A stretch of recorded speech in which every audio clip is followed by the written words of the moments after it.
Assalamualaikum warahmatullahi wabarakatuh. Saya Hana Arifah dengan NIM A1C221044. Di sini saya akan menjelaskan tentang fungsi dan transformasi. Yang pertama, kita akan membahas tentang apa itu fungsi. Fungsi adalah relasi khusus yang memetakan setiap anggota pada himpunan A tepat satu pada himpunan B. Agar lebih mudah dipahami, kita langsung saja ke contoh fungsi. Nah, pada gambar pertama, anggota A dengan anggota 1, 2, dan 3, dan ada himpunan B dengan anggota 0, 3, dan 8. Nah, 1 itu berpasangan dengan 0, 2 itu tidak berpasangan, dan 3 itu berpasangan dengan 3 dan 8. Nah, ini bukan merupakan fungsi, karena 3 berpasangan dengan 8. Sedangkan definisi fungsi sendiri adalah anggota A itu hanya boleh mempunyai satu hasil di B. Nah, ada gambar kedua dengan anggota A 1, 2, dan 3, dan B beranggotakan 0, 3, dan 8.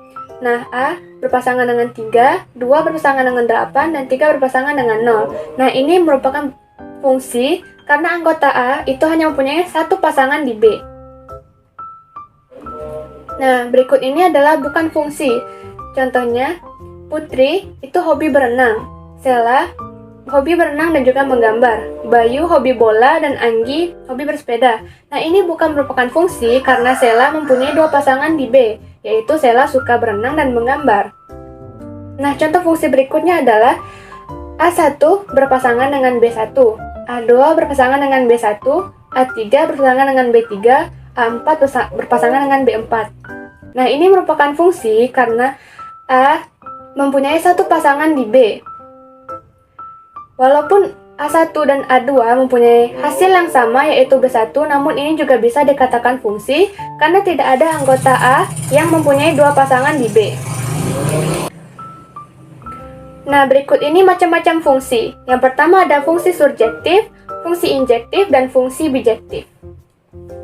Yang pertama kita akan membahas tentang fungsi surjektif.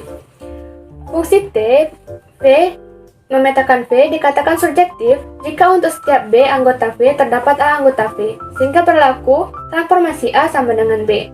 Nah, contoh 1, A beranggotakan 2, 3, dan 5, dan B beranggotakan 6 dan 7. A berpasangan dengan 6, 3 berpasangan dengan 6, 5 berpasangan dengan 7. Nah, pada contoh yang keempat, A beranggotakan 1, 2, 3, dan 7, dan B beranggotakan 4, 5, 6. 1 memetakan 4, 2 berpasangan dengan 5, 3 berpasangan dengan 6, 7 berpasangan dengan 6. Nah, ini merupakan fungsi surjektif. Nah, dari gambar ini dapat kita ketahui bahwa semua peta mempunyai prapeta. Semuanya mempunyai pasangan, tidak ada yang tidak ada pasangan. Namun, fungsi A boleh memiliki satu hasil yang sama di B. Yang kedua, kita akan membahas tentang fungsi injektif. Fungsi T, V memetakan V dikatakan injektif jika A1 tidak sama dengan A2, dan transformasi A1 sama dengan B1, transformasi A2 bersama dengan B2. Maka B1 itu tidak sama dengan B2. Pernyataan ini ekuivalen dengan jika TA1 sama dengan B1 dan transformasi A2 sama dengan B2.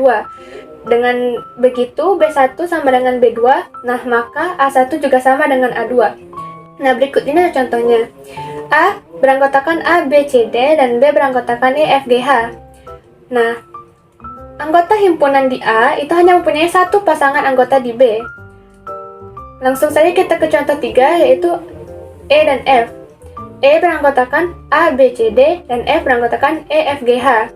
Nah, anggota A itu mempunyai satu pasang di F, namun anggota F, H yang tidak mempunyai pasangan di A. Nah, ini bisa dikatakan fungsi injektif, karena setiap anggota himpunan A itu tidak boleh mempunyai pasangan yang sama di B, namun anggota B boleh tidak mempunyai pasangan di A. Nah, yang ketiga, ada fungsi bijektif. Fungsi bijektif ini adalah fungsi yang bersifat surjektif dan injektif. Maka di sini dapat kita simpulkan dari fungsi surjektif dan injektif tadi, kalau fungsi surjektif itu A boleh mempunyai pasangan yang sama di B, misalnya A dan B itu mempunyai pasangan E. Nah, namun pada fungsi subjektif kita tidak boleh ada anggota B yang tidak mempunyai pasangan. Sedangkan di fungsi injektif, anggota A hanya boleh mempunyai satu pasangan di B. Maka dapatlah fungsi bijektif itu adalah fungsi yang memetakan setiap anggota A ke B. Namun tidak ada anggota A yang mempunyai dua pasangan yang sama di B. Selanjutnya kita akan membahas tentang transformasi sebagai fungsi. Transformasi pada bidang V adalah suatu fungsi yang bijektif dengan daerah asalnya V dan daerah hasilnya juga V. Karena transformasi ini merupakan fungsi bijektif, maka transformasi ini juga harus mempunyai sifat subjektif dan injektif. Langsung ke contohnya saja. Diketahui himpunan titik-titik pada bidang V, A anggota V, dan pemetaan T, V memetakan V dengan aturan transformasi A itu sama dengan A, dan jika P tidak sama dengan A, maka transformasi P sama dengan Q, dengan Q titik tengah ruas garis AP. Buktikan bahwa T merupakan suatu transformasi. Nah, untuk menunjukkan bahwa T merupakan suatu transformasi, maka ditunjukkan dua hal, yaitu T harus merupakan pemetaan subjektif, dan T juga harus merupakan pemetaan yang injektif. Nah, kita akan membuktikan dulu bahwa T ini merupakan fungsi yang subjektif. Kita ambil sembarang titik C yang anggota V. Jika C sama dengan A, maka jelas TA sama dengan A. Nah, jika C itu tidak sama dengan A, maka dibentuk sinar garis AC. Nah, pada sinar garis AC terdapat B sehingga ABC dan B sama dengan BC. Artinya, B merupakan titik tengah yang memotong pas di tengah AC. Maka dapat diketahui bahwa T merupakan pemetaan yang subjektif. Nah, selanjutnya kita akan membuktikan bahwa T ini merupakan injektif.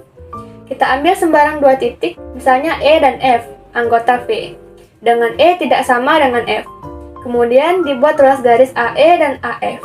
Nah, pada ruas garis AE terdapat titik tengah B, dan pada ruas garis AF terdapat titik tengah D. Karena E tidak sama dengan F, maka B juga harus tidak sama dengan D. Jadi didapat T itu adalah injektif.